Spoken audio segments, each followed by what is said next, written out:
Ci ha informato il consigliere nazionale dell'Associazione Nazionale Marinai d'Italia, Roberto Spolaor, che ormai da molti anni sono stati stipulati accordi con lo Stato Maggiore e con il Corpo delle Capitanerie di Porto per poter instaurare collaborazioni con le classi terze e quarte degli istituti scolastici superiori, in base alla legge sulla formazione e l'orientamento. Anche per quanto riguarda il Veneto, sono stati fatti incontri con i dirigenti dell'Ufficio regionale scolastico per potersi presentare come conferenzieri e raccontare cos'è l'ANMI, cos'è la Marina Militare, cos'è il Corpo delle Capitanerie di Porto, in modo che i ragazzi, in vista del termine del percorso scolastico superiore, possano orientarsi anche in questi settori militari, oltre che nei classici percorsi universitari. I ragazzi che intraprendono il percorso militare, accedendo alle scuole per sottufficiali e per ufficiali dopo aver vinto un bando, possono continuare a studiare verso un percorso di studi di laurea breve in università affiliate,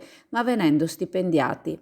L'Associazione Nazionale Marinai d'Italia potrebbe essere un trampolino di lancio per i giovani soci, ricorda il consigliere, e per i figli dei soci che possono visitare le unità navali e fare brevi imbarchi sponsorizzati e quindi sostenuti dai gruppi ANMI locali su navi scuola come la Vespuccio, la Palinuro o su motovedette della Guardia Costiera, in modo da rendersi conto di cosa significa la vita militare a bordo delle navi scuola da un lato o gli ambiti in cui si andrebbe poi ad agire nell'altro, quello delle vedette e delle capitanerie. Se si ama il mare, se si pensa che la vita in mare sia affascinante, sono opportunità da non farsi scappare.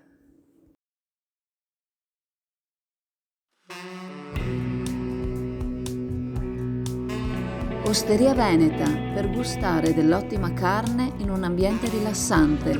Nuova gestione in via Brondolo 21. Prenota chiamando il 349 875 7579.